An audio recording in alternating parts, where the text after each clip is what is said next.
So today we will start new chapter, that is Heron's formula.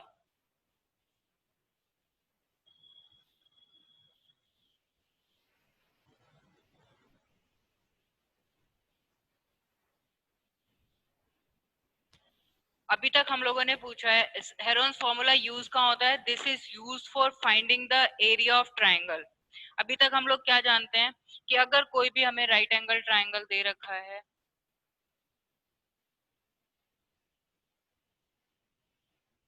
This is height, this is base, तो area of triangle हमारा क्या होता है? Half base into height. It means half B into H unit square. ये तो था अगर हमें इस फॉर्म में ट्राइंगल दे रखा है. लेकिन अगर हमें कोई ट्राइंगल दे रखा है scalene triangle, this is the height of the triangle h and this is the base.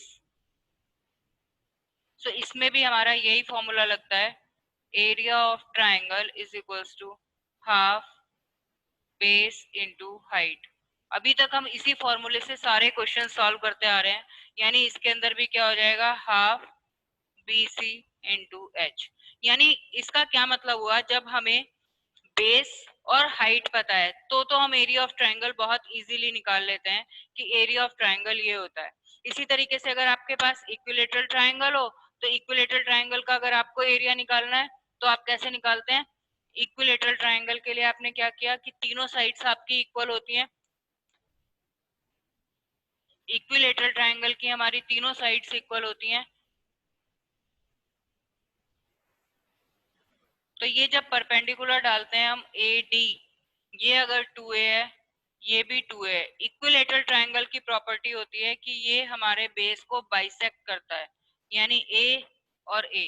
Equilateral triangle में जो परपेंडिकुलर होता है ये बेस को हमेशा बाइसेक्ट करता है. तो पाइथागोरस थ्योरम से अगर हम ए डी की वैल्यू निकालें तो हमारे पास क्या आएगा, A B square is equals to A D square plus B D square.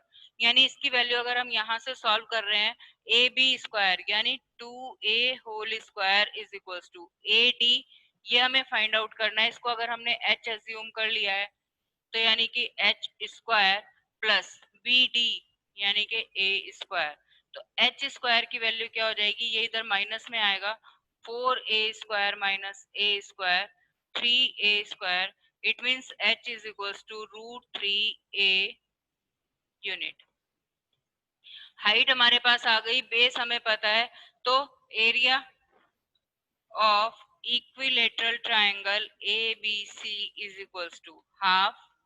Base हमारे पास कितना है, 2a. हाइट हमने क्या निकाली है, रूट 3a.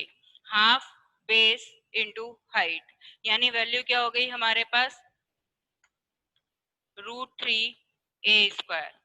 ठीक है, ये तो रूट 3a स्क्वायर कब हुई, जबकि हमारे पास साइड 2a दे रखी है. when side is when side is 2a. But अगर साइड हमें a दे रखी हो, अगर साइड हमें a दे रखी हो तो इसी के अंदर 2a की जगह a हो जाएगा, यहाँ पर a/2 और ये भी a/2. अब अगर आप इसको सॉल्व करते हो तो क्या आएगा, a square minus a/2 whole square और a square minus a square upon 4. और इसको अगर आप सॉल्व करते हो तो यहाँ एलसीएम आ जाएगा 4a square minus a square 3a square by 4. और यहाँ से वैल्यू आ जाएगी रूट 3/2a. और जब ये वैल्यू यहाँ सब्स्टिट्यूट करोगे तो ये a, ये root 3/2a, it means root 3/4a square. तो ये फॉर्मूला बन जाता है हमारे पास, जब साइड हमारी a है तब ये फॉर्मूला है. यानी इस फॉर्मूले को हम जनरली इस तरीके से भी याद करते हैं कि area of equilateral triangle is equals to root 3/4 into side square, and this is the formula of equilateral triangle. और इसको हम बहुत टाइम से यूज भी करते आ रहे हैं, 8th क्लास में हम डायरेक्ट इसको यूज कर लेते थे. ये तो था जब हमें बेस और हाइट पता होती है तब हम फॉर्मूला यूज करके कैसे एरिया कैलकुलेट कर लेते हैं. लेकिन अगर हमें सिर्फ तीनों साइडें पता हो, कोई भी स्केलीन ट्रायंगल आपको दे रखा है और उसमें आपको एरिया फाइंड आउट करना है। आपको एक स्केलीन ट्रायंगल दिया हुआ है ए बी सी, इसकी साइड दे रखी है 5, 7 एंड 9। इस तरीके से साइड्स दे रखी हैं। अब आपको ना तो ये पता है कि आपको दिख रहा है कि इक्विलेटरल ट्रायंगल भी नहीं है, ये आइसोस्केलस ट्रायंगल भी नहीं है, ये राइट एंगल ट्रायंगल भी नहीं है, और हमारे पास कोई मेथड नहीं है कि हम किसी तरीके से इसकी ये हाइट कैलकुलेट कर लें, क्योंकि हमें नहीं पता ये हाइट किस पार्ट में इसको डिवाइड करेगी बेस को। तो अब इस तरह का अगर हमें ट्रायंगल दे रखा हो जहां तीनों साइड्स हमारी डिफरेंट हो और हमें हाइट नहीं पता है, वहां एरिया ऑफ ट्रायंगल कैलकुलेट करने के लिए हम हेरोन्स फॉर्मूला का यूज करते हैं। और according to Heron's formula, area of triangle A B C is equals to square root S, S minus A, S minus B, S minus C unit square, where S is equals to A plus B plus C divide by 2। अब ये A B C क्या है? A B C are the sides, यानी कि A B C are the sides of the triangle. ये A B सी यानी कि इसको हम रिप्रेजेंट करते हैं ए से, इसको हम बी से और इसको हम सी से, यानी ये तीन साइड्स होती हैं और इसके अकॉर्डिंग हम इसको सॉल्व करते हैं। एस, एस क्यों कहा गया है इसको? क्योंकि S represents the semi perimeter. S means semi perimeter. क्यों? क्योंकि पेरीमीटर ऑफ ट्रायंगल क्या होता है? Perimeter of triangle is equals to sum of all three sides. Perimeter का क्या मतलब होता है? पेरीमीटर आप लोगों को बहुत टाइम से समझाते आ रहे हैं कि अगर हम एक पॉइंट से चलना स्टार्ट करें और पूरी बाउंड्री का चक्कर लेके वापस उसी पॉइंट पे आ जाएं, दैट इज पेरीमीटर। यानी कि हमने कितना डिस्टेंस ट्रेवल किया, यहाँ से यहाँ तक, फिर यहाँ से यहाँ तक और फिर यहाँ से यहाँ तक, यानी सम ऑफ ऑल थ्री साइड्स, यानी पेरीमीटर होता है ए plus B plus C.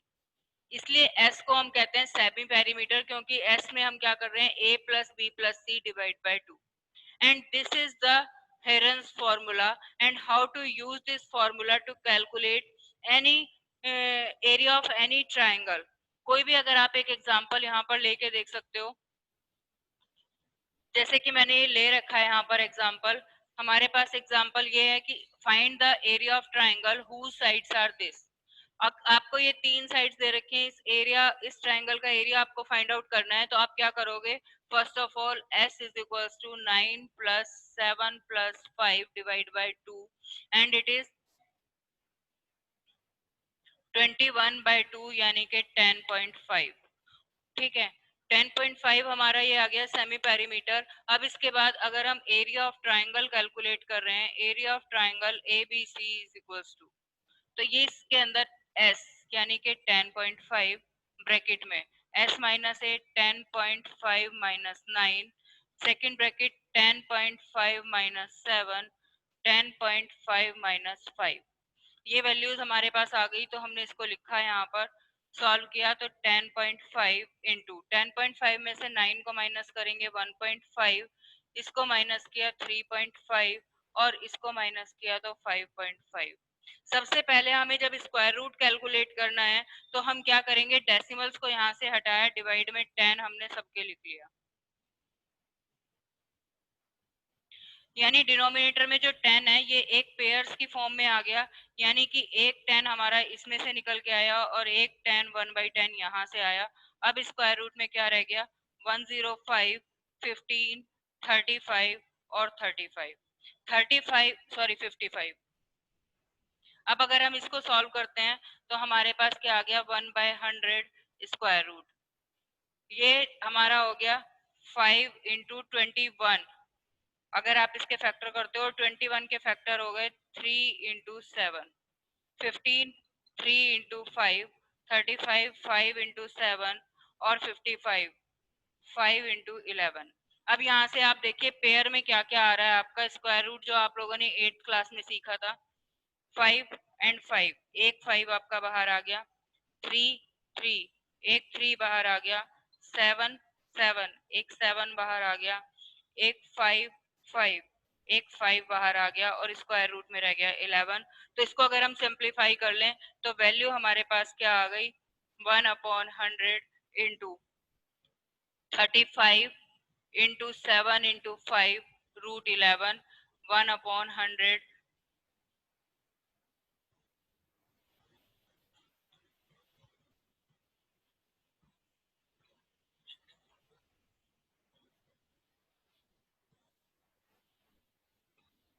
It means 12.25 root 11 square unit. And that is the answer. This is the way how to solve the Heron's formula and find the area of triangle.